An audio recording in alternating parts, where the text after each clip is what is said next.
Join us every weeknight at 9 p.m. Central Standard Time, 10 p.m. Eastern. The Intrepid Radio Program, a Scotty Roberts Productions broadcast.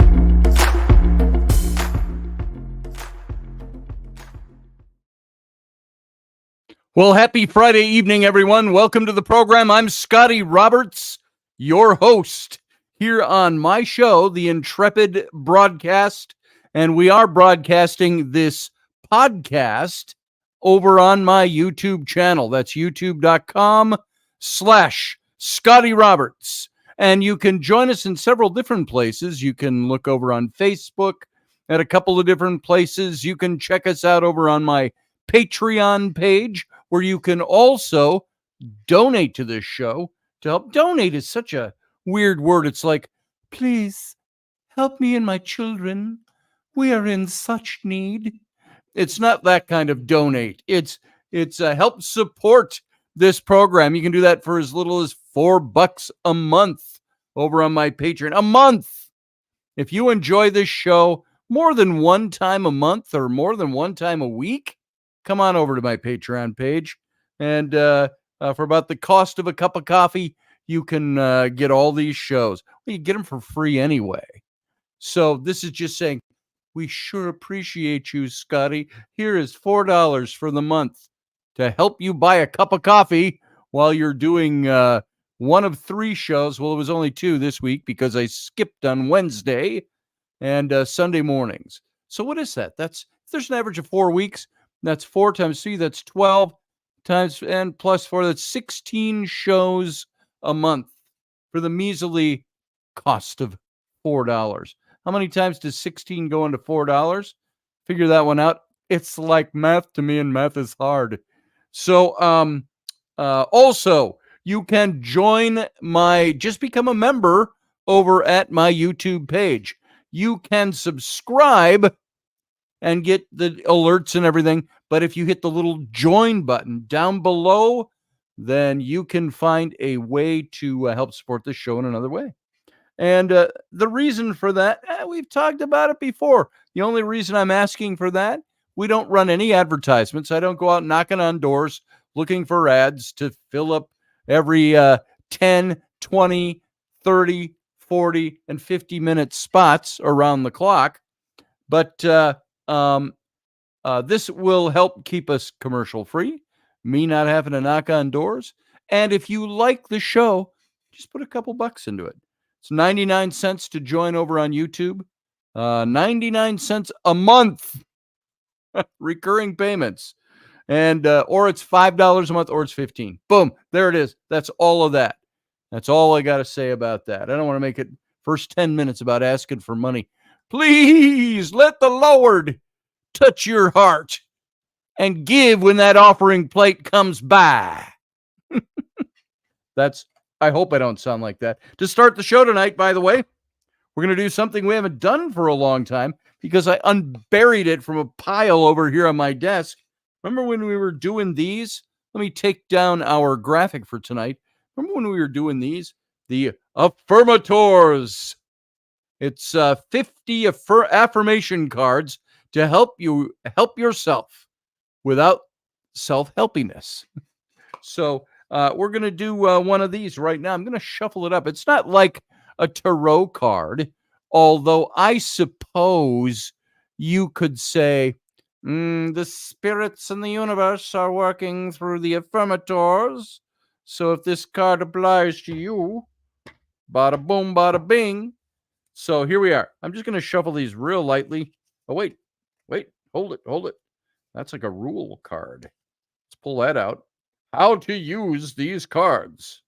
Hey, how about I tell you real quick before we get into our subject tonight? What's it say about how to use these cards? I like to refer to these as the bunny rabbit riding a unicorn, jumping a rainbow deck of cards. These affirmation cards. What's it say here? It says, there's no wrong way to use these cards, flaws notwithstanding. But here's our suggestion. Turn the cards face down on a table in front of you. Shuffle them the way a 3-year-old would. As you mix the cards around, close your eyes, take a deep breath, and silently ask that the cards give you a message that will benefit you in this moment. Then reach in, pull a single card, and feel confident this is the one card for you, at least until the next time you pull a card.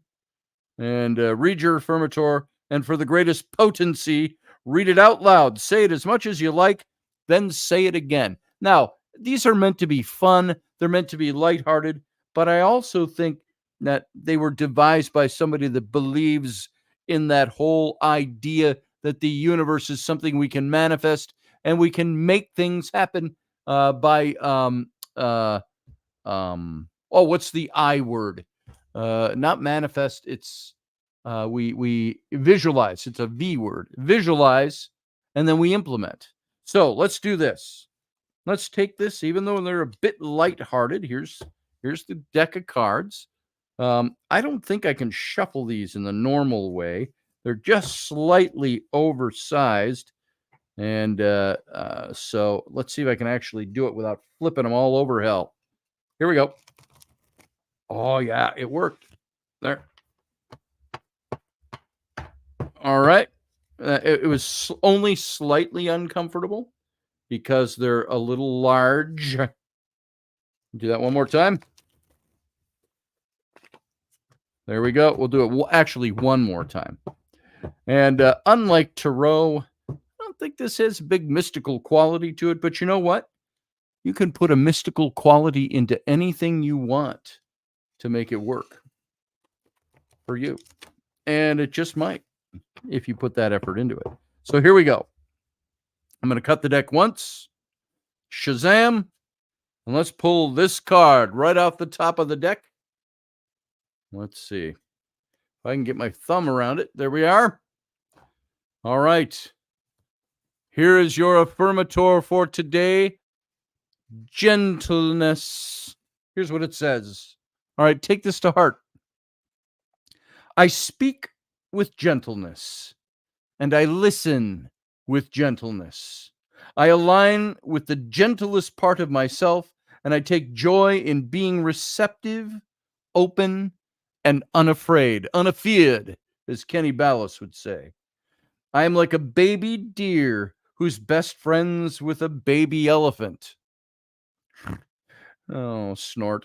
The baby elephant wraps its little trunk around my shoulders, and we lie down gently on the grass, daydreaming and talking about what sorts of humans the clouds look like. Well, there you go.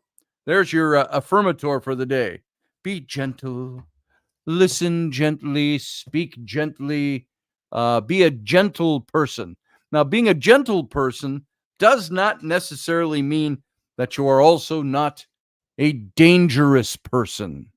How can you be gentle and be dangerous? That's a big question. How can you be a dangerous person?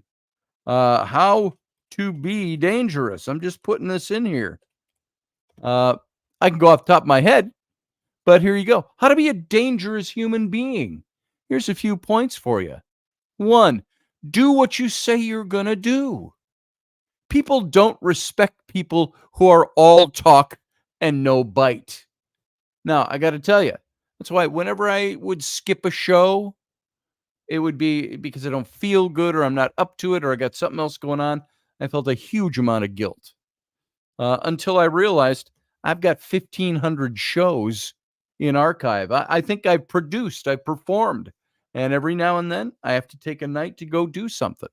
So say what you do, what you're going to do. Do what you say you're going to do. Let your yes be yes and your no be no, as we have talked about before. What's number 2? How to be a dangerous human being? Work out. Work out. Yeah. Work out. Be ready. Sarah Soderlin once told me, she said, always be prepared.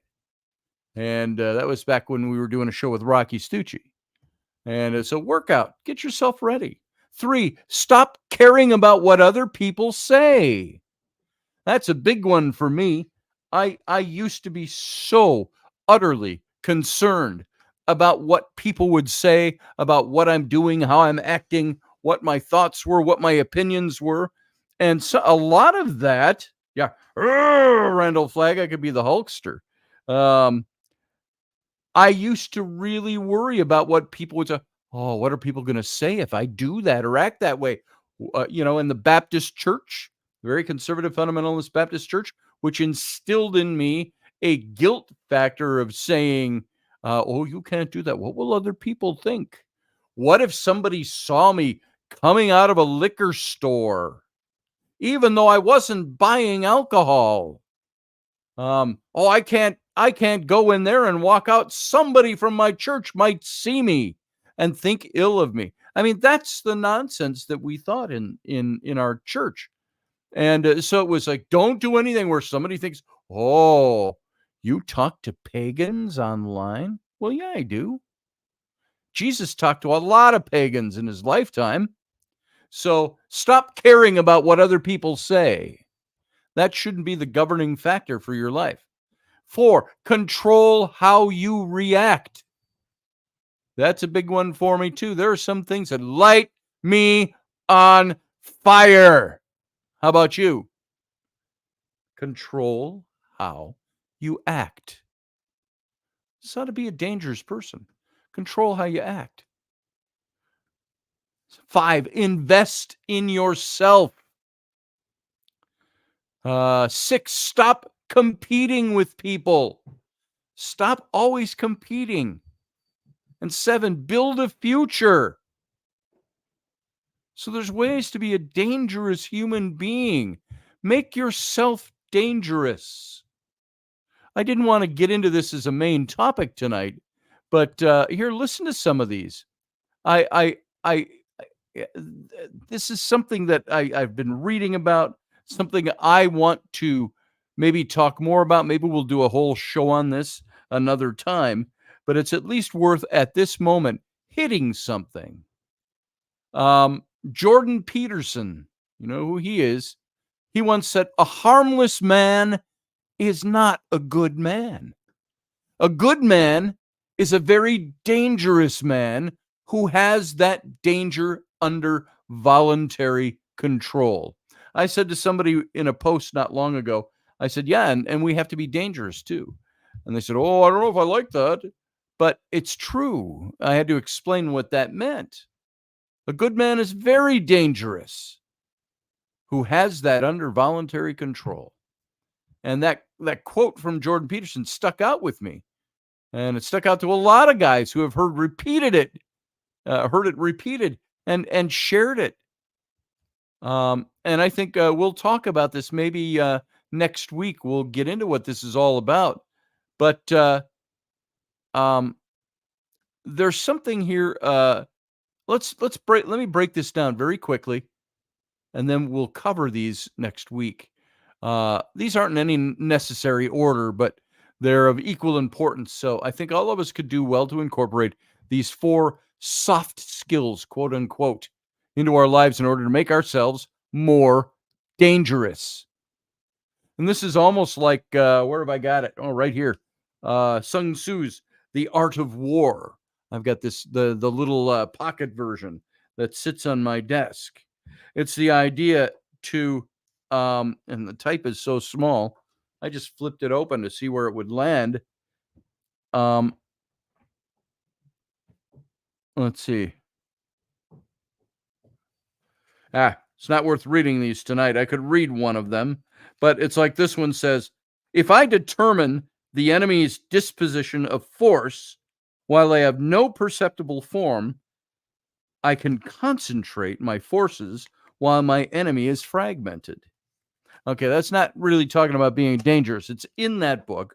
But the idea of being dangerous is that you don't live a life of being a dangerous person. Oh, watch out for him. He's dangerous. No, it's the idea that it's under the surface. It's something you keep in control that you pull out when you need to defend yourself, to defend your own.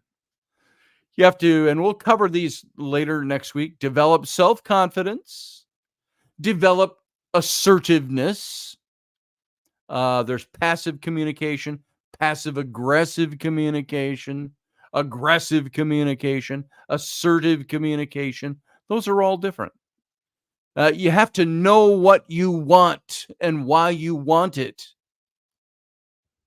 You have to be an effective communicator. Speak your mind. Know what you're going to say. You have to educate yourself. Knowledge alone isn't enough. You have to educate yourself. You can't read a book and assume that because you read it that you'll somehow be able to apply this effectively in your life. You've got to be knowledgeable to be dangerous. You've got to know some of the harder skills. And so these are some of the things: intellect, self-mastery. All of these things are things we need to do.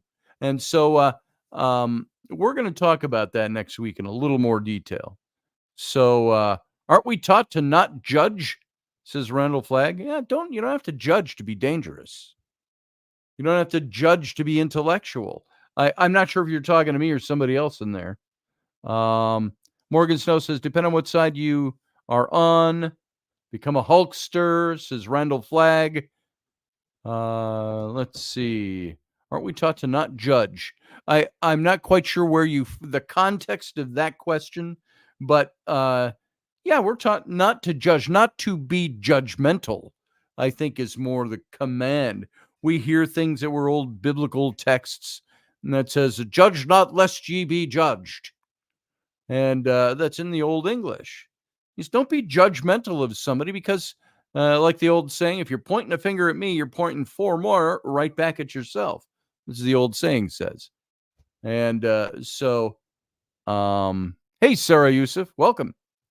So, the liquor store scenario. Oh, right, Randall Flagg, exactly. We're not supposed to judge, but according to the churches I was in, you couldn't go to the movie theater. Oh, that's Satan's house. And if somebody saw you go, you could get talking to, especially if you were a Sunday school teacher or working in the church and somehow you get talked to. So remember I told you the story of the time my buddy and we used to sing these high-powered duets all through college and high school and college. And remember, we were a church school, church college, all of that. And we'd sing all these high-powered songs. And people wanted us to come and sing. And we sang a high-powered duet for Christmas at the church, about 1,000 people in the church. And I don't even remember the song, but it was composed by Steve Green, who was not a conservative Baptist musician.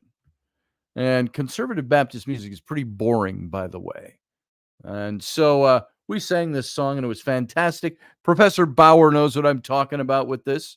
Judging, and judgment are fundamental to know how our minds work. Yeah. And so we sang this song. The whole house came down. The conservative Baptist applause. Amen.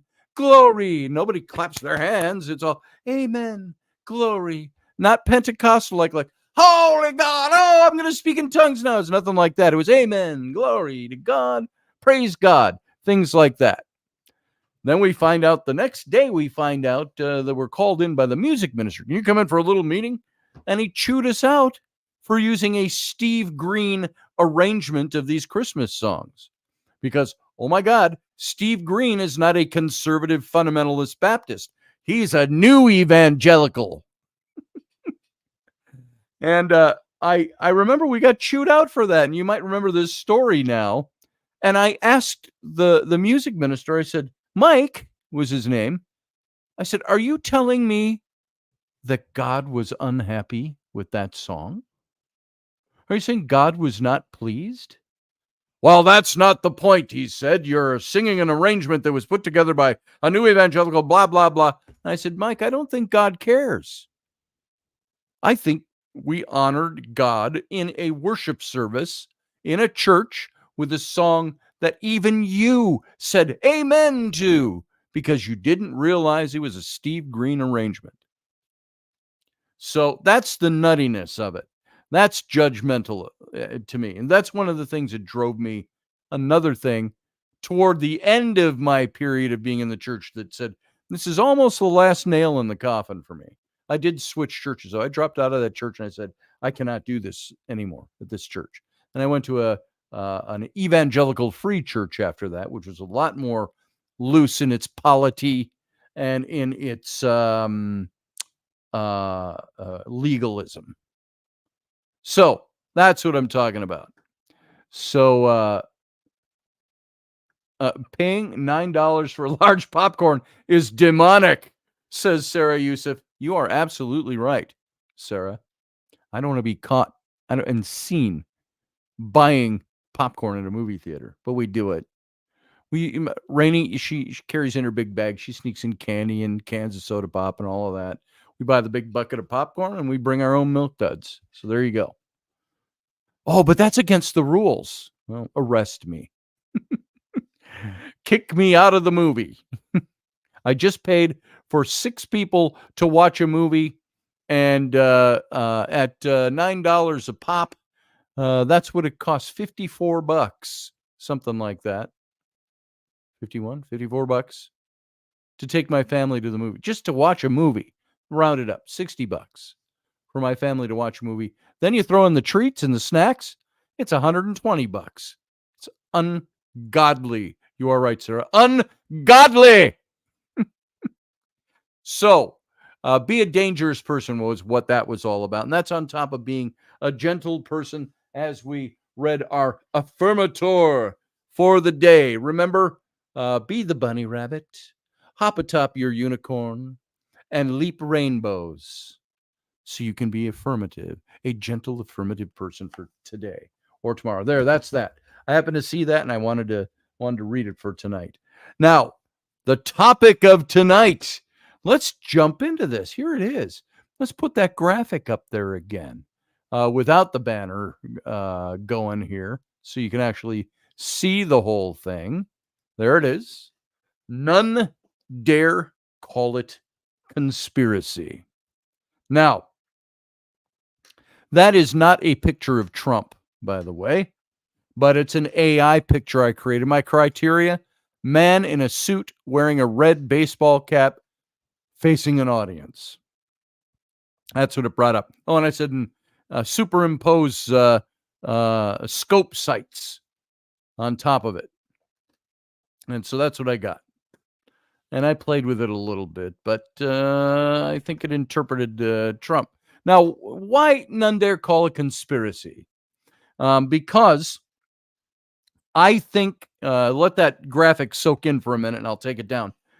I think that we have been living, whether you agree with me or not, that's okay. This show's open. You can talk about it. You can express your thoughts in the chat room. You can call in and we can talk to you. But Randall Flagg, by the way, says, I keep my relationship with God personal. Church when I have to. There you go. So, you had ads, Randall Flagg says. YouTube is running ads through my show at random spots. So I've got it set to balanced. So that's when you monetize.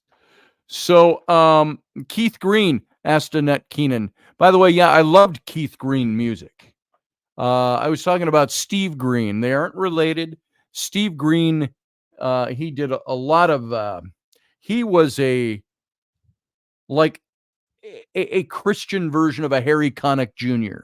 It's the kind of, look up Steve Green's songs. Some of them are older songs from the 90s, maybe the 80s, some of them. He did those songs like, people need the Lord. People need the Lord.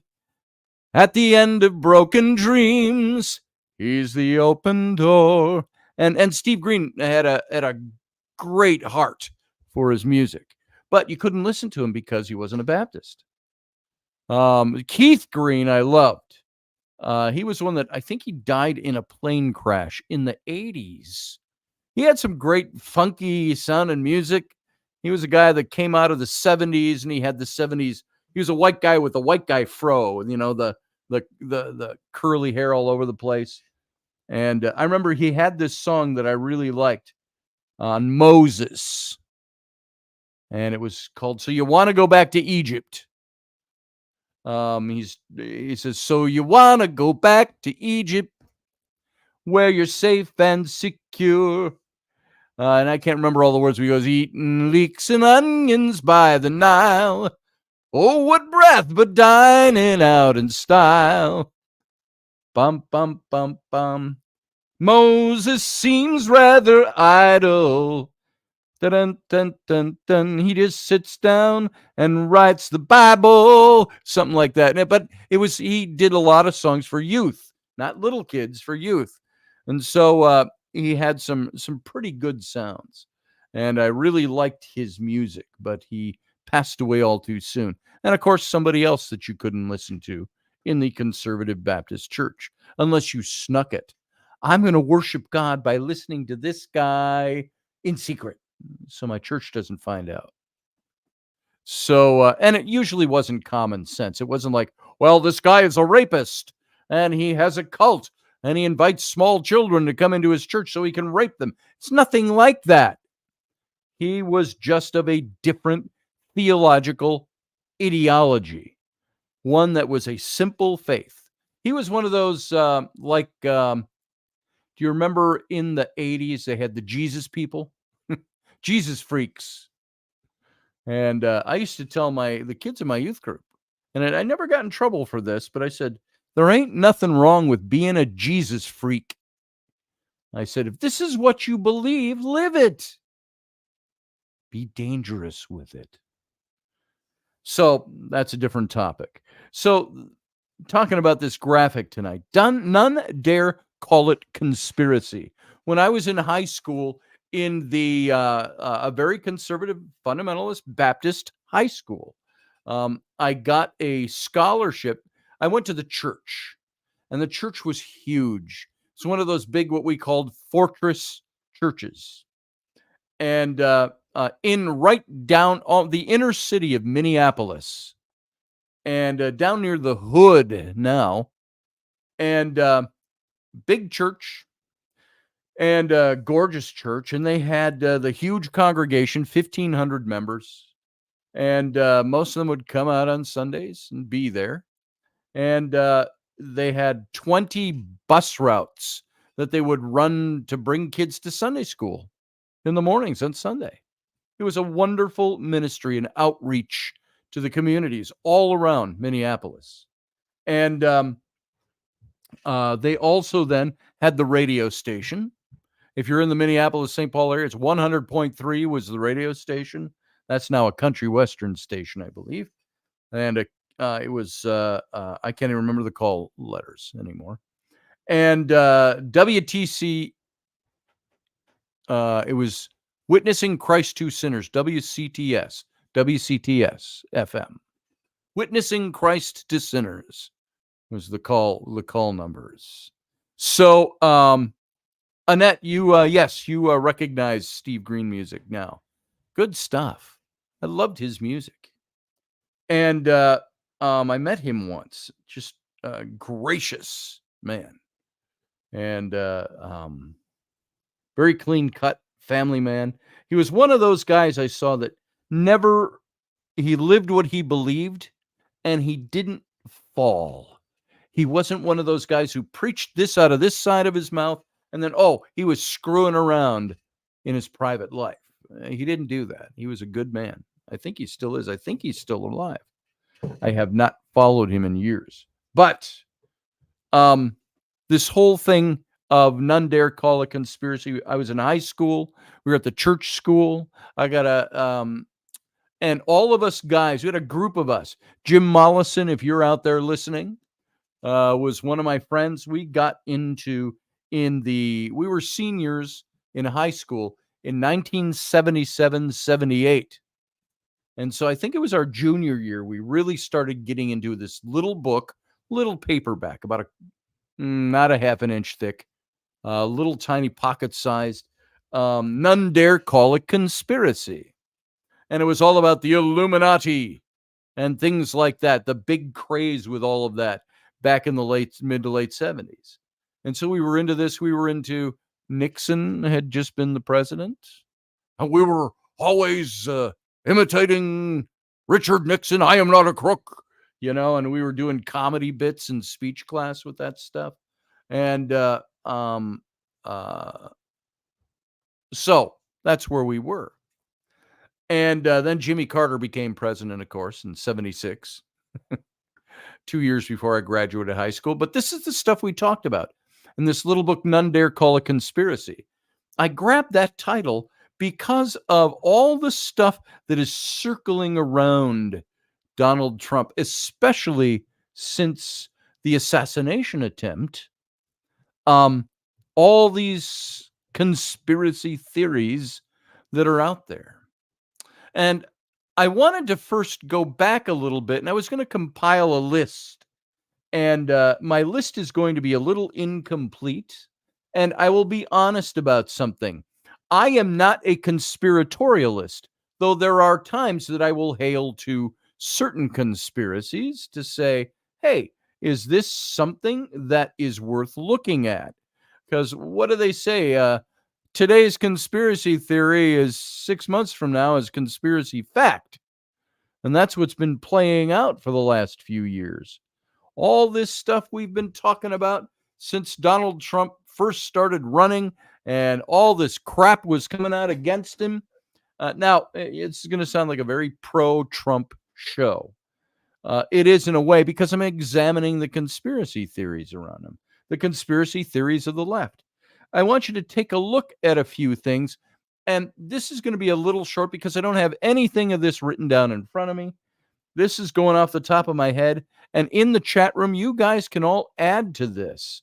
What are some of the things that we have seen over time that have been conspiracy theories around Donald Trump?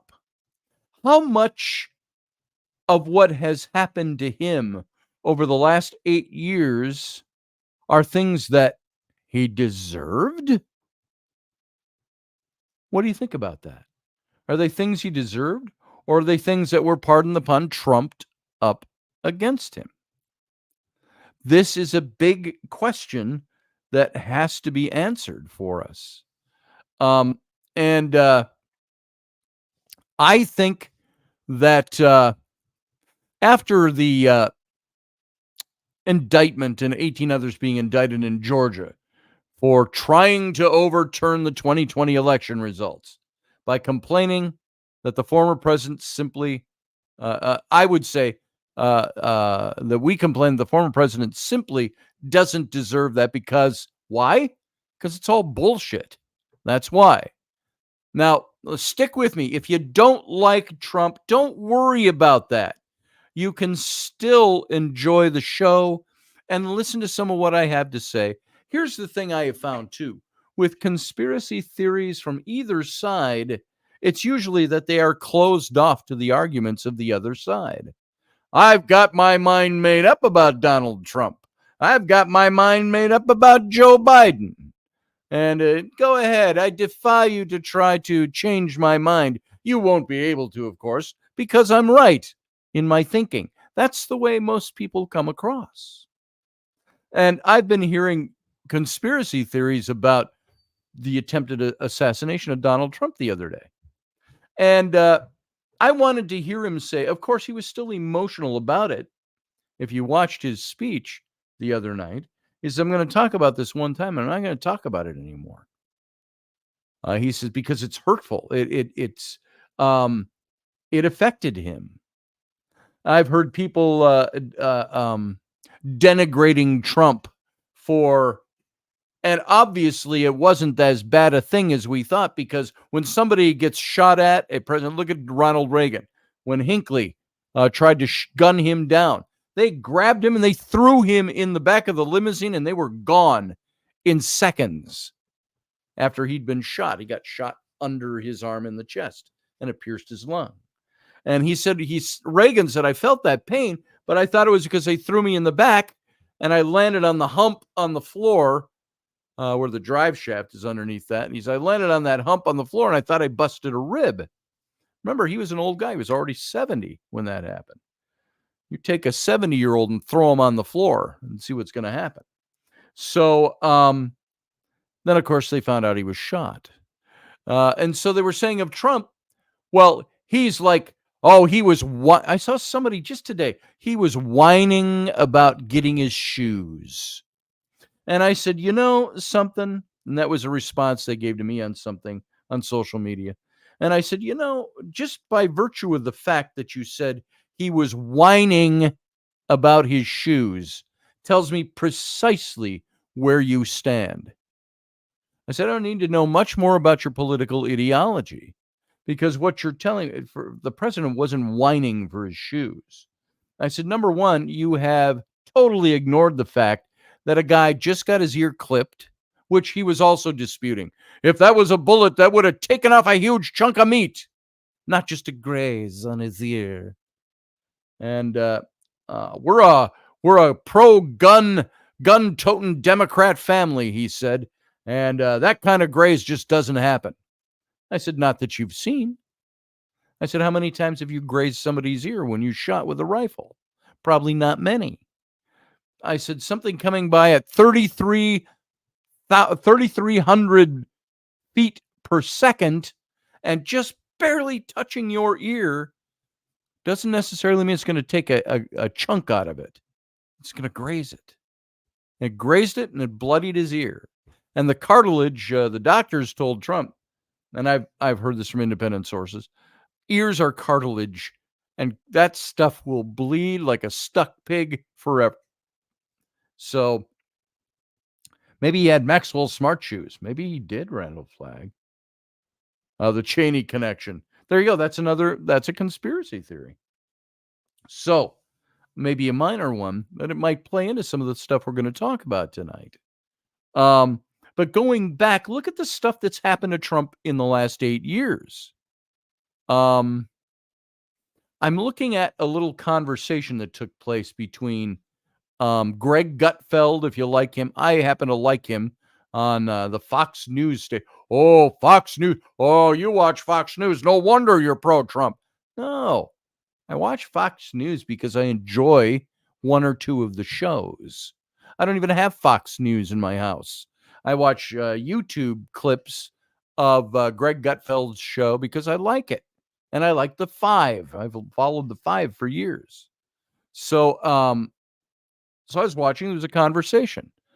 And Gutfeld responded to Donald Trump and the 18 others being indicted in Georgia for trying to overturn the 2020 elections by complaining that the former president simply doesn't deserve that kind of indictment because it's all bullshit.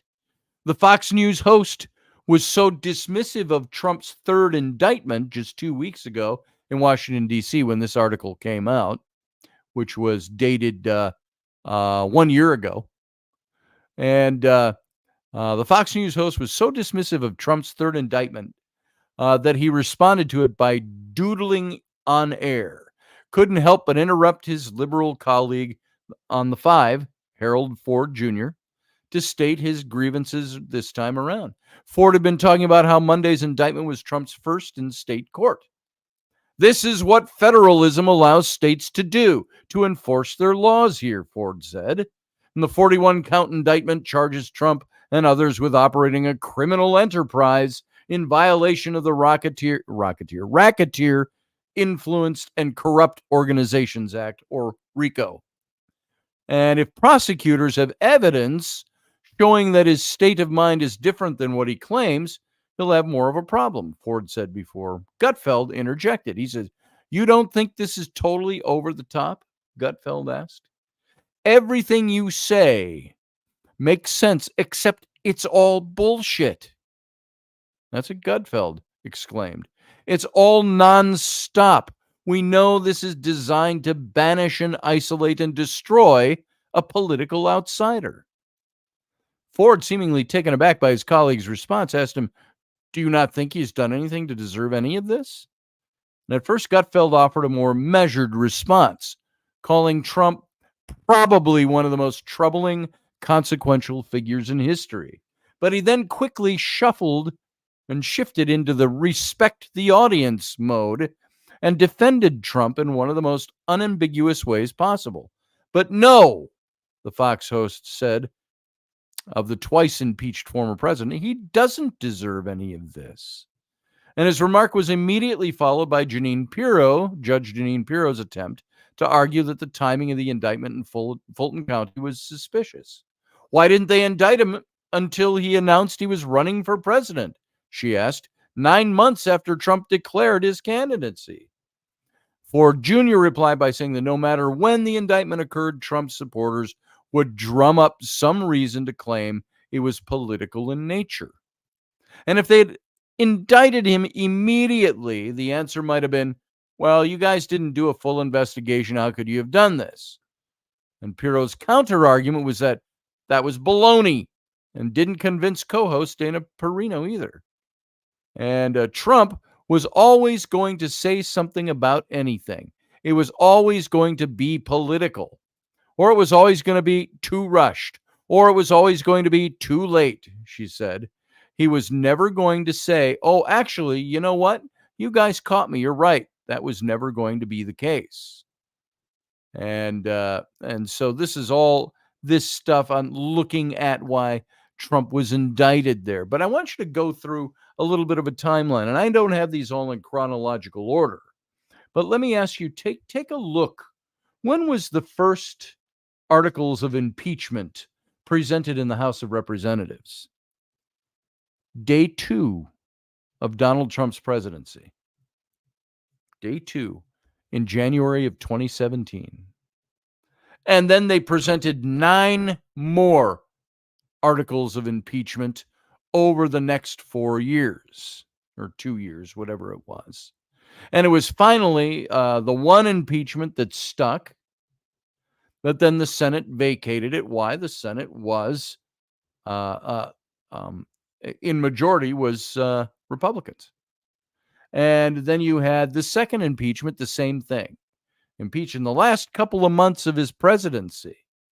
Nancy Pelosi had to have that impeachment in there. What happened? He was impeached, but again, the Senate dismissed it, vacated it. So what you've got was a democratically controlled House that almost, I think it was every single Democrat voted for impeachment, while every single Republican, save one or two, voted against impeachment, both times. I don't have the numbers in front of me. So you look at that. Okay, there was impeachment. They impeached him twice. Twice it was vacated. And then what else did you have throughout his career? You had Russiagate. They called Russiagate. You had the Mueller hearings. Do you remember those? Where they were trying to see if Trump was a Russian, an active Russian agent working for Russia. Then you had, you remember the, I don't know if they called it P-Gate, but Urine Gate, where they supposedly had videos of a naked Donald Trump being peed on by prostitutes overseas somewhere. And this is the kind of man he really is. Well, that was debunked. But it came out there. What did the Mueller report find? It found that Trump was not guilty of any kind of Russian collusion. But did the Democrats and the left go along with it? No, of course not. Then now I'm trying to think without, let's look at some of the big ones. He was indicted for rape because this woman came forward and said 35 years ago, Donald Trump raped her in a dressing room, I think it was, or in an elevator.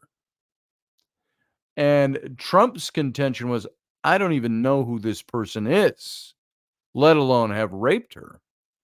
But of course, you can't believe him because this all started to come out in the aftermath of the Me Too movement, where just because a woman makes the charge means the man is guilty. That's a rough one. That flies in the face of our system of jurisprudence. So Trump had to prove he didn't rape her more than she had to prove he raped her charge. And it turns out she tried this same exact scenario, which doesn't get out in the news as much, when the left has a complicit media, that she had done this to, I think, It was either 6 or 9 other men. And she was picking men that had the money to sue those kinds of men. And what happened in that trial? I still see people on the left saying, well, Donald Trump is a convicted rapist. Well, no, he's not. Because the jury went, there's not rape here. And the prosecution did not prove its case.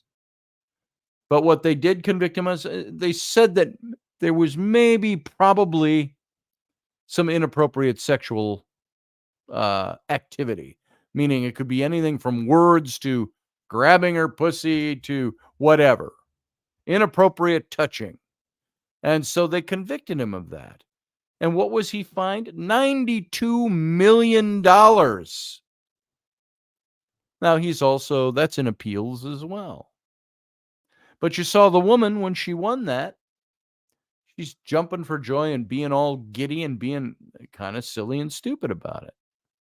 Rather than, well, justice was served today. And she's like, I'm rich, I'm rich, I'm rich, I'm rich. And the sad thing is that this was also something that, and you can fact check me on this, this is also something that she had done to other guys. So, and I think if I remember correctly, that couldn't be admissible as evidence. You couldn't say that.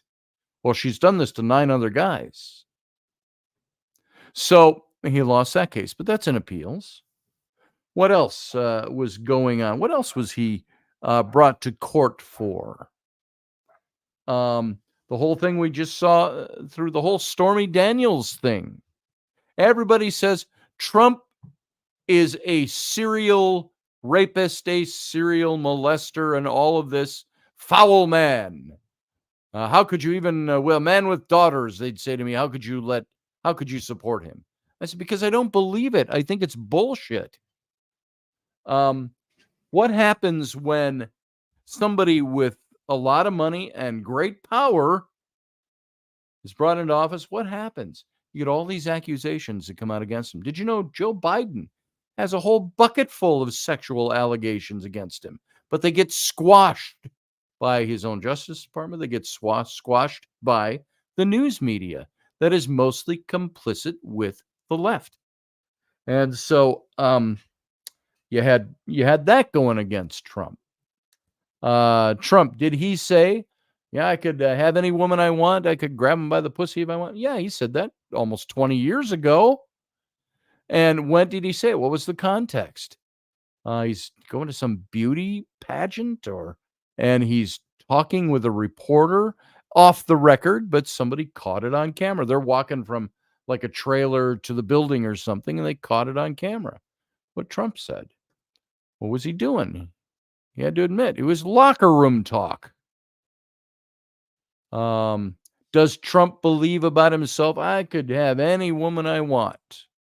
Well, maybe to a certain degree. If he's a billionaire playboy, there's women that are like, I'm going to date this billionaire playboy. And he could get whatever he wants. I don't know. He said they let you, implying consent. Yeah, they let you grab them by the pussy, he said. Not, I'm going to forcefully take this woman and grab her by the pussy. You're right, Randall Flagg. There was a consent implied. They let you grab them by the pussy. So, let's see. Yeah, and the second one was after he left office, the indictment. So, you've got that. You've got all these sexual allegations because what? Trump was once caught on camera saying something sexual. And you got how many women came out of the closet and tried to claim that he had sexually abused them. Was it more than Bill Clinton got? I don't remember. But people in power are targets for this. The problem is, Bill Clinton was on the left with a left-supported media, while Trump was the opposite of that. So what happens there? Now, I see, do you guys not like this kind of show, not like this kind of talk?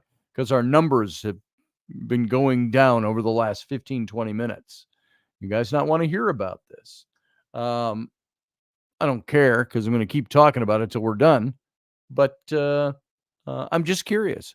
I hope I am talking about some things that are interesting to you. You don't have to agree with me, but find out if they're interesting to you. You don't have to even like Donald Trump. But I'm going through this, all these different things. So what did you have? You had you had Russiagate, you had Russian collusion, you had the Mueller trial or hearings. You had, what did we spend on Mueller? $35 million over the course of a year or more to determine that it was exactly what Trump said. There was nothing there. There was no collusion. There was no there. And then they still didn't believe it, even after the investigation. And you had the urine thing with the hookers. You had the Stormy Daniels thing come up more recently. Now, Stormy Daniels, a long time back, signed a piece of paper that said, I never had sex with Donald Trump. Now, was that part of the agreement that the affixer, Michael Cohen, had her sign? Donald Trump says, yeah, I met with her. Yeah, she was up in my room. Yeah, we hung out a little bit, had drinks. He says, I did not have sex with her. Was that the same as Bill Clinton? I did not have sex with that woman. Trump said, I never had sex with Stormy Daniels. And, and it's kind of a thing of like Trump says he doesn't drink. Well, he doesn't. He's got principles and he's got reasons why he doesn't drink alcohol. So does he have principles about sleeping around? Especially when you got a smoking hot wife? I don't know.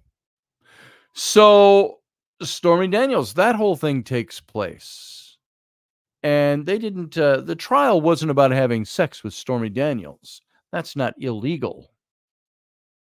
The whole trial was about whether or not he used campaign funds to pay her off. Well, he says, I didn't know I was paying her off. I was paying my attorney, Michael Cohen, who did a whole hell of a lot of other things for me. Yeah, there was a blue polka dot dress, Morgan Snow. That was with what was her name? Bill Clinton's intern, because there was DNA on the blue polka dot dress. Monica Lewinsky was her name. And that dress exists somewhere. How come Hillary Clinton never got in trouble for all the shutting down of all these? Where was the Me Too movement? Well, it didn't exist yet as a movement, but Hillary Clinton spent an awful lot of effort shutting down anybody who made charges against Bill Clinton. Because why? Is it because she cared about Bill? She might have cared about his political career, because his political career was her political career in the making. So she had to stand up and defend him. And she shut down a hell of a lot of people that brought up charges against Clinton. But Trump is the only one that's been indicted like this over stuff like this, that it's a constant caterwaul of he is some kind of sexual pervert. The whole thing with Epstein's Island, Epstein's plane. Trump has said, I rode the plane one time. And he says, but it wasn't out to the island. He says, I rode the plane because I needed a ride. There was something about his flights. And Epstein said, hop aboard my plane. I'll drop you off in this next airport. And Trump says, yeah, I will defy that. He says, you look for my name on those records. It isn't there. So is Trump a clean guy? I think he's as clean as a businessman can be. That's a multi-billionaire and a playboy and in entertainment. But the reason I brought all of that stuff, and I'm sure I'm missing things, you look at all the trials he's been in now. You look at everything going back through all the things I've mentioned, all the way back to when he first became president. And you're going to see a whole host of things that were brought up against Trump that are conspiracy theories. And they're and now what else has happened? They have tried to bankrupt Donald Trump and his family since he left office. Once they knew he was going to run again, they have worked overtime to try to bankrupt Trump, to try to bankrupt his family. What was Fani? Was it Fani or was it the other one? Latricia James? That and I don't have these written down. Sorry. One of them that said he's got to start paying his fines right now. Or who was the one that he was in court? She wanted to shut him down and say, well, he needs to start paying this fine. Was it the $92 million one? Or we will start seizing his assets, starting with Trump Tower. And then the judge said, well, you can't really do that. And that's right, Randall Flagg. Trump is a smart businessman. He plays within the rules. Yeah, Letitia James. And she wanted to seize his properties. The judge said, no, we're not going to do that. Because she wanted him to pay the $92 million up front while he's appealing. The judge says, we're going to lower that for this. She was pissed off because she wanted to shut him down. The Fanny, I'll call her Fanny. That's how I knew her as Fanny until about halfway through all the legal stuff. My name's Fanny. Okay, whatever. So, and yeah, I have some vitriol against these people. Why? Because I think it's all bullshit, and I think it's fake, and I think it's all lawfare. So they tried to shut down Trump. They've tried to put him in jail. They've tried to put him in prison. They've tried to bankrupt him. And he's still standing. Now what's happened? Now somebody tried to kill him. And that was a game changer. That changed everything. What else happened? All these trials are getting shut down. Find that Jack Smith, who's trying to take him is prosecuting him for January 6th. He's been completely shut down because of the Supreme Court ruling. People are saying, oh, the Supreme Court ruling, that's all because there are 6 conservatives on the court and they're going to do whatever they can to protect Trump. He's the king. They want to, what a bunch of bullshit rhetoric.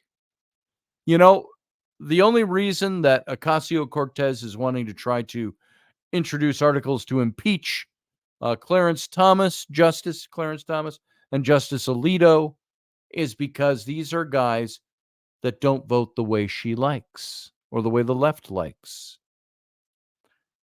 And we've been through this before. We talked about it. The Supreme Court went pretty much down the middle of the road with all this stuff. So, all of these rulings, Jack Smith actually went to the judge and wanted to have the judge ignore the SCOTUS ruling on presidential immunity, which, by the way, never said that the president is free and clear to do anything he wants. He can murder people or rape and have immunity. It doesn't say that. It says in official acts, he has immunity. In unofficial acts, he has some immunity, but it could be determined in court. And for acts that have nothing to do with his job, well, then that has to be brought to court because he's president of the United States to see if it's prosecutable. That's what the Supreme Court decided. And Jack Smith tried to get that ignored by the judge, to disregard it. This is so important. We've got to. And she said, no, we can't do that. You cannot. You say he is not above the law, yet you're trying to prosecute above the law. Can't do it. So Jack Smith has egg on his face. Everybody does. All these court cases have fallen apart. Now he's got 34 felonies. We've talked about this several times on this show. Those 34 felonies, There are only 34 of them because he made 34 installment payments to his lawyer fixer, Michael Cohen. And so they counted each one of those payments that totaled $130,000, which they say is connected to the cover-up story for hush money for Stormy Daniels, which there is no law against hush money to somebody for that whole case. There's no law against that in New York. Did you know that? And did you know when Trump was indicted of that, the statute of limitations had already run out on what was indicted? It was a misdemeanor in New York. Bragg, the prosecutor, had that case, pulled some legal wires and strings, had the case reopened. It had already run its statute of limitations. And then they tried to connect it to a federal charge of using campaign funds to pay this and that influenced the election, therefore. And so it made it a federal crime. So felony indictments, not just 34 misdemeanor indictments. Highly irregular. And then after all that was done, you've got the judge putting a gag order on the defendant. Do you know gag orders are to protect defendants, not to keep the defendant from talking and defending himself in public? So Trump was disallowed his First Amendment right to talk about his case and defend himself in front of the jury of public opinion.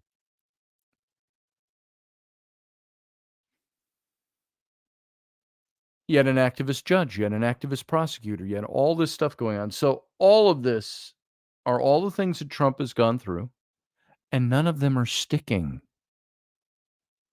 None of them are working. What happens? Trump gets shot. Now, I started to say this earlier. I got people going, oh, the ear thing, we don't even know that that's real. And a bullet can graze your ear without taking a chunk of ear off. You know why? We saw it happen. All depends on how close it was, the angle, all of that stuff. All we know is that Trump, because he turned this way, he was this way. When you see a head on, I saw a computer schematic of this, taking his head moment by moment and showing the turn. He was faced this way. Like I'm looking at you in the camera right now. He was talking. That bullet would have come right here. But the last second, how did he have to do this on my camera the right way? He was looking this way, and he said, I looked over to the board, which I rarely do. He looked over and he tilted his head. And so what happened, that bullet that was coming here ended up coming here, just grazing the tip of his ear. And that's when he went, he saw blood and he dropped to the ground. Yeah, they said he'll require plastic surgery to reconstruct his ear. You know what I'd do? I'd keep it the way it was. That would be my red badge of courage through my presidency, because I think he will be reelected. And the rest of my time alive. This is what happened to me. Because, and I do believe Trump when he says he loves his country and he wants to do the best thing. And I don't think all of these things would have happened to Trump because he's that bad a person. I think it all happened because his opposition kept trying to get rid of him. That's the only conspiracy theory I would believe, is that there's something to his opponents trying to take him out. Do you think that's true?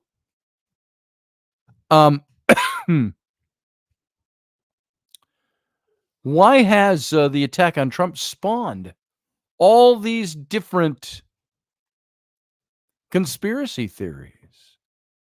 First thing I want you to hear is that this is interesting. This was an article in the Times of India. In the Times of India, we are very happily bringing you the news. So it's a big newspaper in India. And their headline was BlackRock linked firm under scanner for shorting of Trump stock before assassination attempt. Now, this was something very interesting. Listen to this closely. I am not an economist. I don't know how I'm not a stock market player. I don't know how all this stuff works. But Austin Private Wealth, company name, faces scrutiny over filing before the Trump assassination attempt, the day before, and the company denies shorting 12 million shares of Trump stock. And they cite a there was a clerical error, is what they said, the day before the assassination attempt. And controversy linked to conspiracy theories involving BlackRock and Soros. Stock price surged post-shooting, causing losses for short sellers. So now, a Texas-based investment company, Austin Private Wealth, APW, has come under scrutiny for a filing made just before the failed assassination attempt on U.S. President candidate Donald Trump. And the company has vehemently denied accusations of attempting to short 12 million shares of Trump Media and Technology Group, TMTG, attributing the incident to a clerical error. First question you'd have to look at when you're looking at that is say, do those kind of clerical errors, have they happened before? So short selling is a financial strategy that involves borrowing a security and selling it on the open market and then buying it back later at the lower price to return to the lender, thus profiting from the difference. Now, Trump was speaking at this rally in Butler, Pennsylvania, when an would-be assassin, fired several shots at him, grazing his ear, killing one audience member, Corey Compatore, and I had to throw that in there, get his name in there, and injuring two other people who survived and are doing better. Now, the day before the incident, APW filed for a put option on 12 million shares of Trump shares with the U.S. Securities and Exchange Commission, the SEC, which appeared to be a bet on the company's value plummeting if Trump were killed. So screenshots of the put option from a Bloomberg terminal circulated on social media but disappeared later in the day. They were taken down by social media. So some speculated that APW had major holdings in Vanguard and BlackRock funds, linking them to George Soros and the Rothschild family, further fueling suspicions. Now, BlackRock's connection became more controversial when it was revealed that the alleged shooter had appeared in a commercial for the investment giant. I've seen those videos. They exist. And BlackRock subsequently pulled the ad, condemning the assassination attempt as aberrant and awful. And so on Wednesday, of last week, APW addressed the rumors of this week, addressed the rumors on their website. The SEC filing, which showed that Austin Private Wealth shorted a large number of shares of Trump Media and Technology Group, was incorrect, and we immediately amended it as soon as we learned of the error, the company said. And they clarified that they'd held only 12 contracts, or 1,200 shares, not 12 million, blaming a third-party vendor for multiplying all option contracts by 10,000. The erroneous report filed on July 12th to reflect their June 28th position was amended on July 16th when APW discovered the mistake. We deeply regret this error and the concern it has caused, especially at such a fraught moment for our nation, APW added, noting that they are reviewing our internal procedures to prevent future errors. Now, despite the controversy, those who shorted Donald J. Trump's stock faced losses. Following the Butler shooting, the stock price surged from $31.25 a share to $46.17 per share before stabilizing just above 37. So all around, quite an increase for those who scooped the shares back up after the assassination attempt. What do you think of that? Do you think there's any meat to that? Is that a conspiracy theory, like a wacky, like aliens came down and they talked to me and they told me that I would be made the emperor of this part of the galaxy if I took out Donald Trump? Is it that kind of weird conspiracy? No. Does this sound like it's like there's any plausibility to it? Maybe. So, let's see. What else do we have here? I've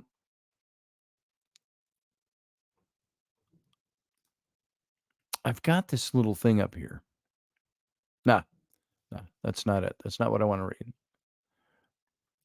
That's what I just read, as a matter of fact. So I'm going to put that away for now. So, there's something here also. Why has the Trump attack spawned all sorts of conspiracies from left and right alike?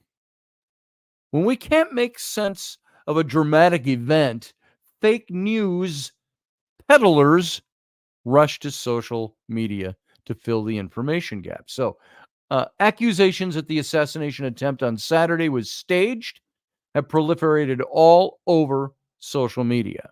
I was debating, some people loosely debating. I haven't spent a lot of time on it, but over on social media, on my Instagram account. And many on the left are arguing that the attack was meant to garner pity for Trump and ensure a kind of Reichstag fire, a scenario so Trump could seize power unilaterally. And many of these focused on the photos of Trump in the immediate aftermath, his fist raised in defiance, as evidence that the entire event was set up to garner sympathy and show the ex-president as unbowed and strong. Meanwhile, on the right, rumors swirled that it was an assassination attempt by some of the far right. It was like President Biden was behind this. And on Sunday, Alex Jones, it was the globalists, blasted out an email with a subject line that read in part, "Desperate deep state will try to assassinate Trump again." Excuse me, doing Alex Jones just made my throat itchy. So he said, "Desperate deep state will try to assassinate Trump again." Now, none of this is surprising. The United States has a long history of presidential assassination and assassination attempts, and a long love affair with conspiracy theories of all kinds. But the ease with which conspiracies of all political alignments have been able to assimilate Saturday's shocking, unexpected news with their performed opinions tells us what political conspiracy theories do for people and how they operate. And in the wake of breaking, confusing news, conspiracy theories offer the illusionary promise of an explanation. Not only that, but a conspiracy theory also offers this narrative of history that is resilient, one that continues to hold up no matter what transpires. If you believe, for example, that the deep state is engaged in a long-running, omnipresent campaign to defeat Donald Trump, then anything that happens can be seen as further proof of that. As this long list of things I just gave you for the left trying to dissemble Trump. Now, the presidential assassinations and assassination attempts are among the most destabilizing, confusing, and terrifying political events. Alongside major attacks like Pearl Harbor, 9/11, assassination attempts can change the course of history forever. So it's not surprising that such events attract paranoid musings. They proliferate immediately, almost as a sort of self-defense mechanism against the shock of the new. So the United States, in particular, has a long history of yoking conspiracy theories to political assassinations. In 1886, ex-priest Charles Pascal Telesphore Chiniquy, I think I pronounced it right, Chiniquy, Charles Pascal Telesphore Chiniquy, wrote a bestseller, 50 Years in the Church of Rome, in which he claimed, among other things, to be a confidant of Abraham Lincoln. Lincoln had, in fact, represented Chiniquy in 1850 as a young lawyer on a minor matter.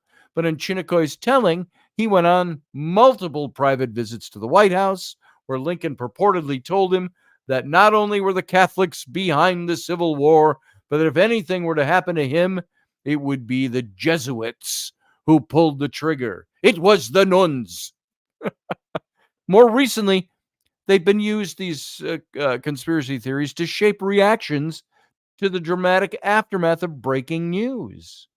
Immediately in the wake of John F. Kennedy's assassination in 1963, everyone from organized crime to the KKK to Cuban exiles to the CIA to the mob was accused of being behind the attack. Anyone, it seemed, was more plausible than Lee Harvey Oswald acting alone and using an antiquated rifle, even though he is a Marine Corps USMC sharpshooter.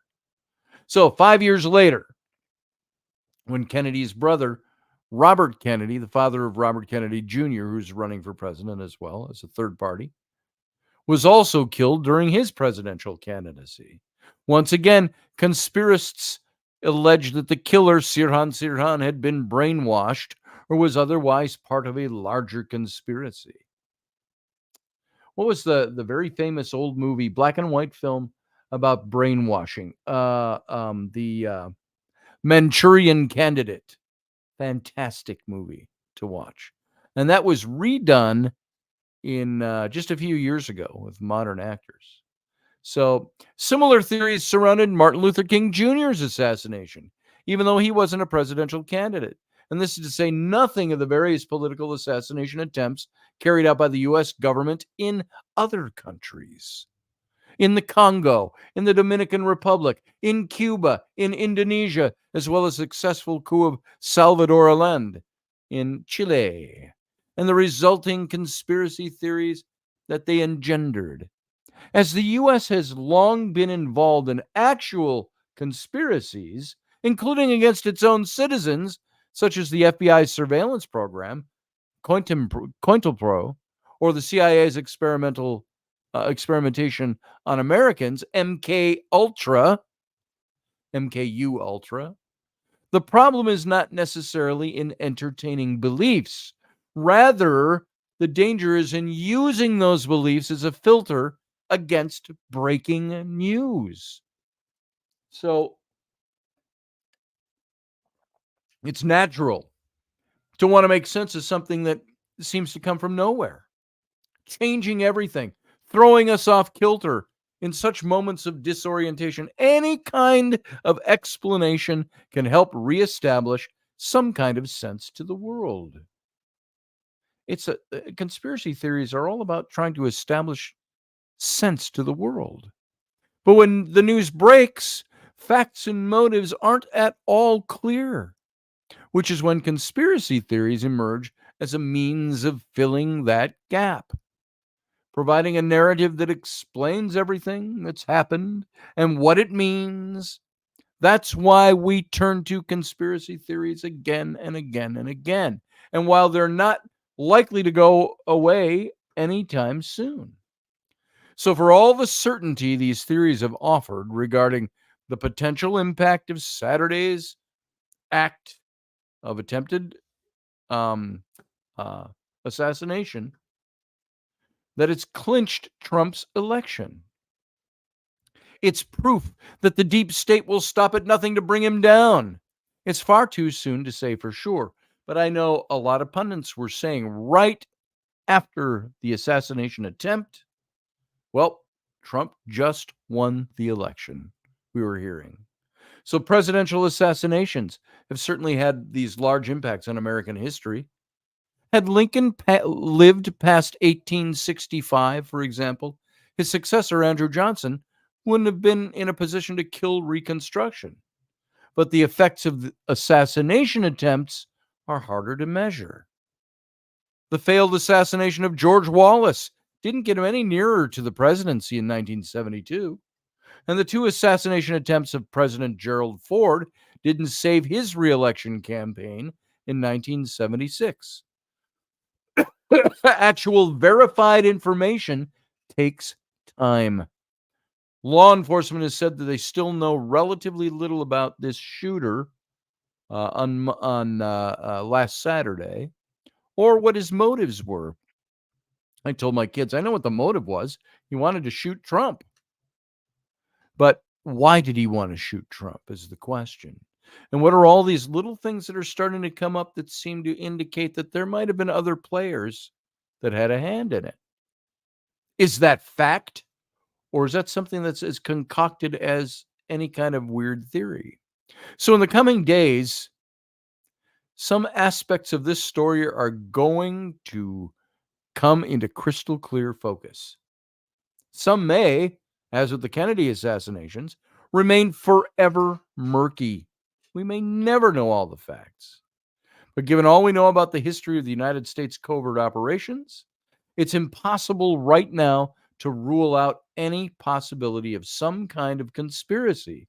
But what remains true is that any such revelations, should they ever come, won't come from random social media accounts, and they won't necessarily come from Alex Jones. So, do you have an opinion on this? What's your thinking on this? I was listening to Trump. I did not listen to him speak on the fourth day. I listened to that earlier today because I wanted to know what he said in his 93-minute speech last night at the close of the Republican convention. And he was very different than I've seen him act before. He was more subdued. I don't know how to rate that, but he had said in that opening, and I mentioned this already in this show, that he was only going to talk about this once, and that was it. He's putting it to bed because he says it's too hurtful. And he talked about how he heard the zing go by his ear and then felt it. The second one, they were like a split second. Now, all the people that say he put this on and so on are not accounting for the fact that Corey Comparatore was killed. He heard the gunshots. He jumped on top of his wife and daughter to shield them and was killed. Fast acting. There were two other people wounded. Trump wasn't killed. And I've said many times, to get a graze on the ear, just because he turned and tilted his head to look at something. He turned, tilted. And Trump said, I only did that to do something I never do. I wanted to look at the board to talk about immigration when I was president. And he said, I wanted to see the statistics again. And he was looking this way. He says, so if you're looking at my face on camera or on the screen, he said he turned this way, tilted his head. And so that bullet that should have gone here clipped him right here, grazed him. And you know what? A graze doesn't necessarily take out a chunk of your skin. A graze can just zing. It depends on the angle of your ear. It depends on everything. The wing velocity, the wing velocity of a laden barn sparrow. It all depends. all kinds of mathematics that could go into that. Why did it just graze him? Graze him because he turned his head. It almost missed him completely. Does that mean that somebody didn't try to assassinate him? No. It means the assassination attempt was just that. It remained an attempt before the shooter was killed. All in just 2-3 seconds of time. This has changed Trump, I think, forever. And I think they're right when they talk about he may have just won the election with that. Why do you think he won the election? Let's talk about that in the captain's cabin, which will start in just a few minutes here, because I think that that's interesting stuff to ask. Why would this change the outcome of the election? Because it hasn't for other presidents running for re-election in the past. 3 different occasions. Assassination attempts did not change the outcome of the election for that person. Do you think it will in this one? Let's get your opinion. We'll come back in a couple of minutes. Let's take a little break and do what you need to do with this 2 to 3 minutes here, and we'll take it from there. So everybody, if you got to leave now, live long and prosper. If you can, stick around. We'll be right back.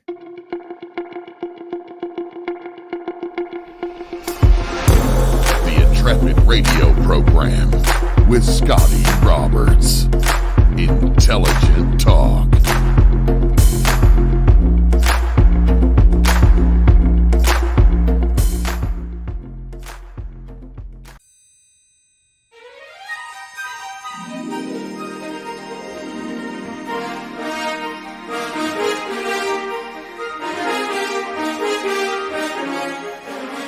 Hey folks, this is Scotty Roberts, and this is the Intrepid radio broadcast.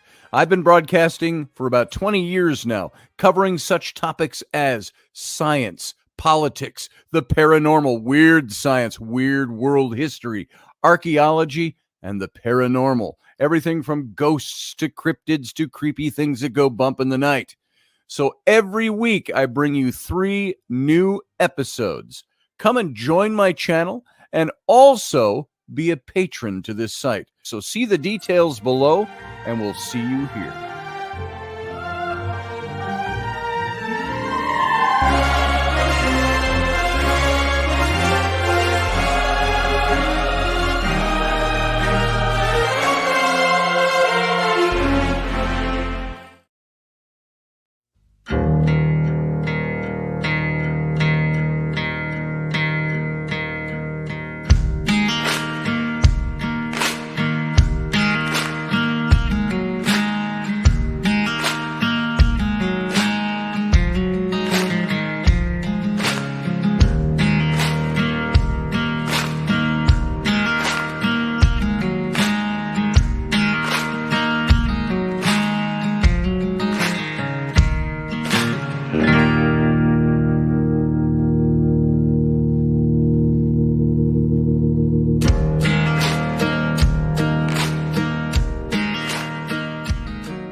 Dave, I love you, brother.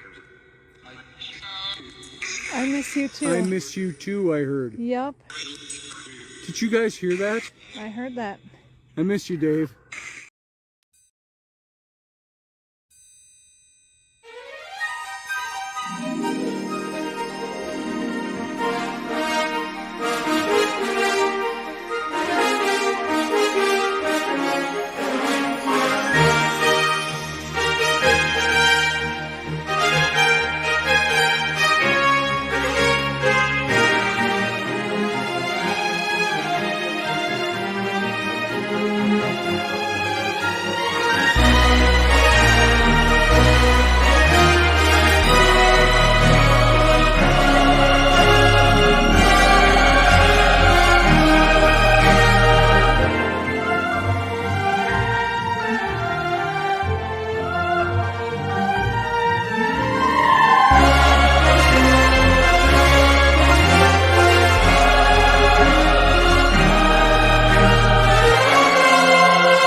Well, and welcome to the captain's cabin.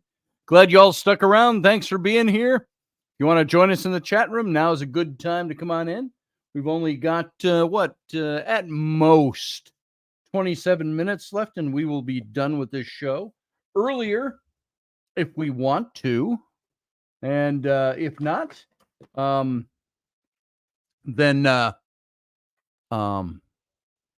we'll carry on a good conversation. So if you're around, you want to talk, come on in. JP is here. Good to see you. Morgan Snow is here. Randall Flagg, of course, is still here. Who else have we got in the chat room right now? It says there's only 6 of you in the chat room. So a lot of Randall Flagg tonight. I didn't see all of your stuff. Yeah, Peter Navarro might have a lawsuit. You're absolutely right about that, Randall Flagg. That is a clear-cut case of what would you call that? Of interference? You would call that political persecution. Navarro had nothing to do with January 6th, but they deemed him as such because guess what? He was there reporting and asking questions. And they waited until he started working for Glenn Beck's outfit. And once he started working for Glenn Beck's outfit, what did they do? They came and they arrested him. So you're hearing my kids screaming in the background because that's what they do. So, yeah, it'll be interesting to see what happens with Peter Navarro. I want to see him win a lawsuit. Morgan Snow says, no, Friday is the only time I can catch you live, says Morgan Snow. Really? You haven't been here other nights other than Friday, Morgan? So, Randall Flagg says it rehumanized him, the shooting, after 8 years of dehumanizing him. Yeah, you're absolutely right. That rehumanized Trump. Yeah, the sloped roof thing, come on. Ridiculous. Yeah, the Cheneys and the Bushes hate Trump. That's for certain. What were some of the large families that were involved in some of this investing and the shorting stocks?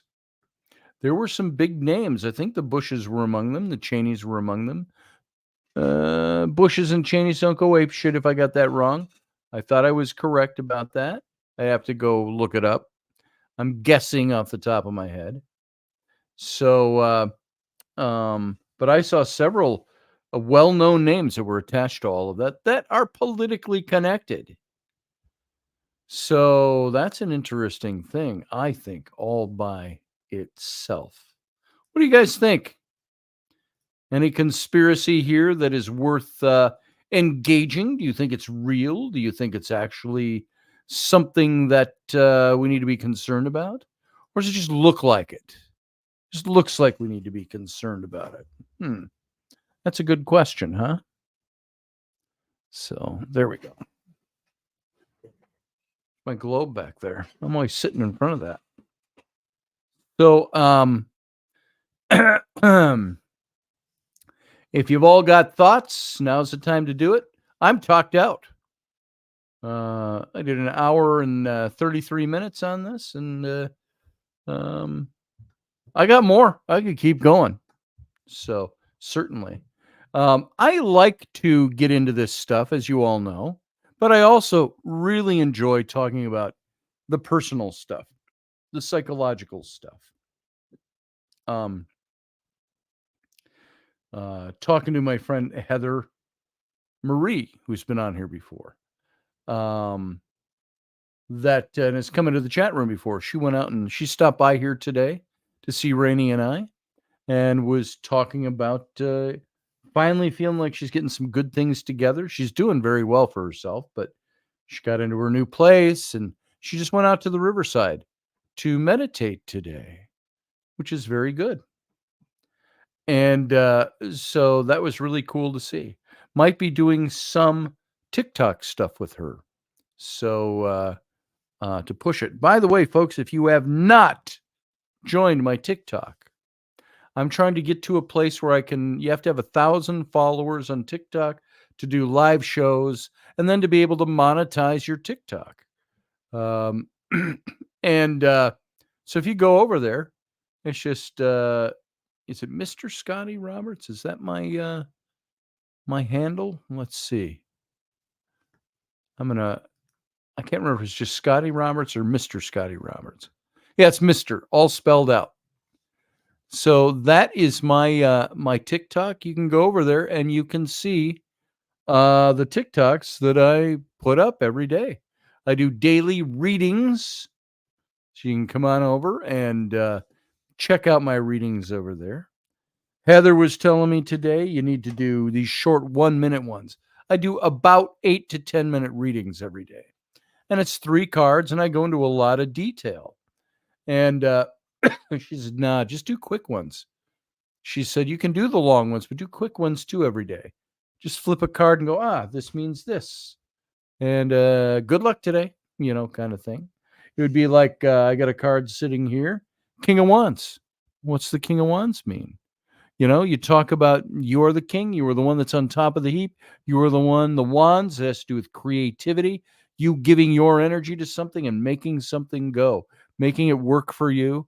And there's other little meanings in here too. I could spew that all out in 30 to 45 seconds and go, hey, have a great day.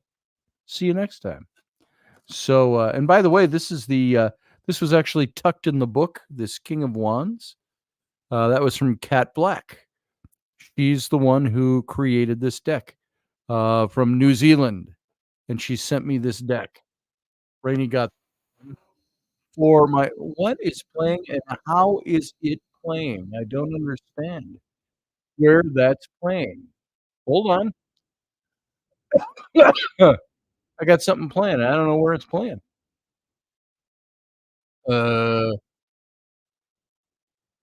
Oh, that's over on my TikTok page. I thought it was the radio show that was playing. So let me get out of that so it doesn't do that again. So yeah, there's that. Blah blah blah. So go over and join my TikTok, tiktok.com/Mr. all spelled out MISTER, Mr. Scotty Roberts. And you can join my TikTok. I think that would be an awful lot of fun. But Cat Black, remember I told you my cards were all stolen at a Ghost Hunters event where I was officially doing readings. Somebody broke into the little conference room where I was doing readings, stole my bag, and took everything and took my cards along with it. Well, Rainey got her to replace the deck for me, and she signed this when she sent it. So I thought that was pretty neat. Just found that in the mix of all my old cards today. So, what's everybody else got going? What do you got going? No glitches, says Morgan Snow. Was anyone else affected by today's computer glitches? I'm not sure. The other day, my phones, Rainey's phone, my phone, my kid's phone, it was 2 days ago. All just stopped working. And Rainey said it had something to do with, in our small town, when these big groups come to play at the amphitheater over here, like we had REO Speedwagon. I don't know how big they are. They used to be big about a week ago, and there was something else earlier this week. I don't even know who it was, but she said they use up all the cell tower stuff. That was her explanation, and because neither of our phones were working, and so yeah, we were half of the day without phones working. So weird. Our internet worked, but not our phones. So I don't know about the glitches today. If there were glitches, I didn't notice them.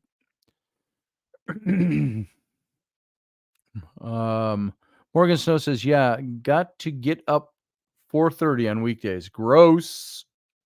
You don't have to tomorrow, though. That's kind of nice. I was up at my sleep has been weird. Anybody else had weird sleep this week? Heather was talking about that a little bit today. Rainey and I have both had really shitty sleep this week. And it's just weird. I woke up this morning at the first time I woke up was about 1:30. I'd only gone to bed at about 11:30. So then, okay, maybe I got a couple hours there. Then it seemed like I woke up after 2.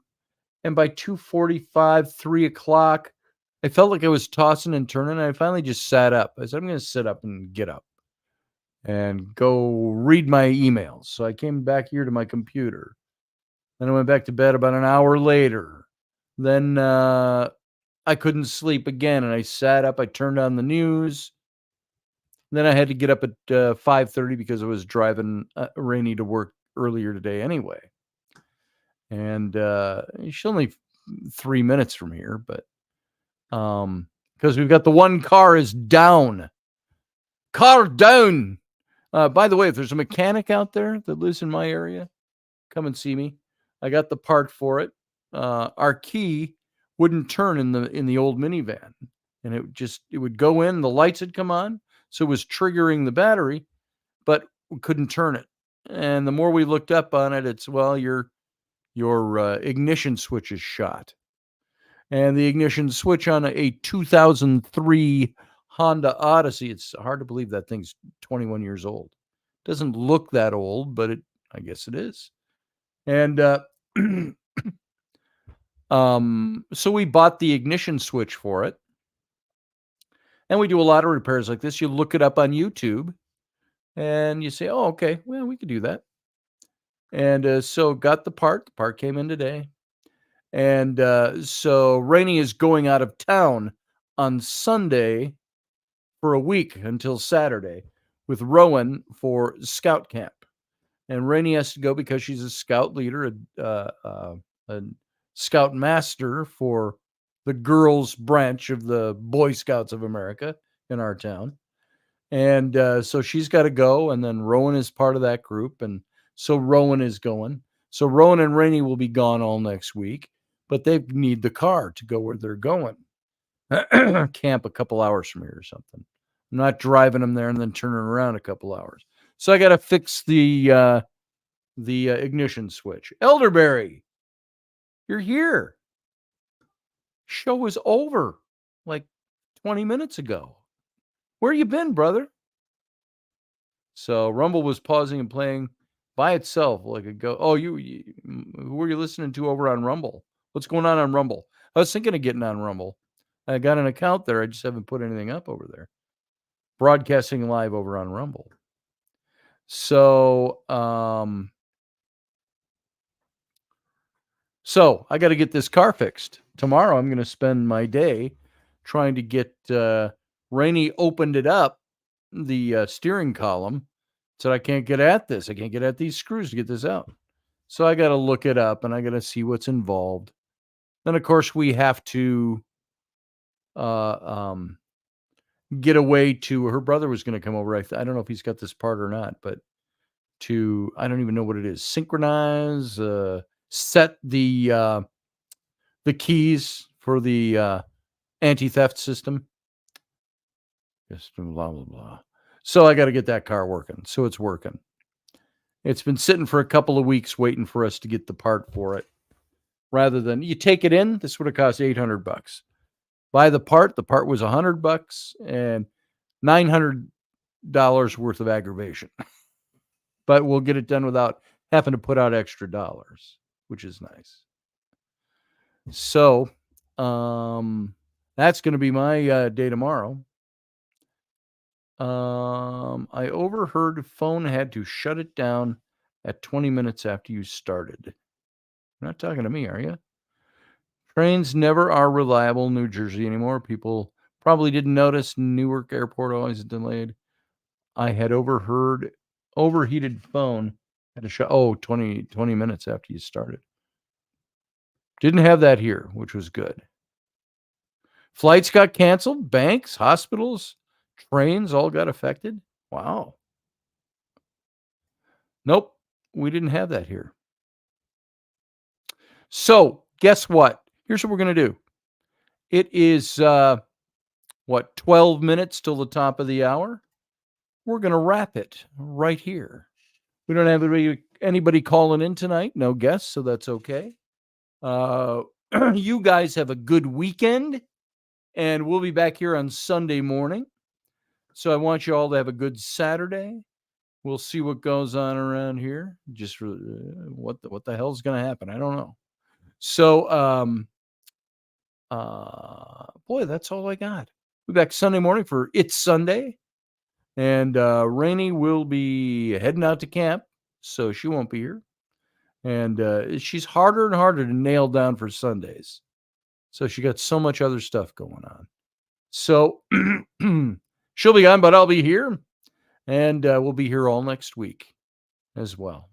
So until further notice, live long and prosper. Have a good night. We'll see you on Sunday.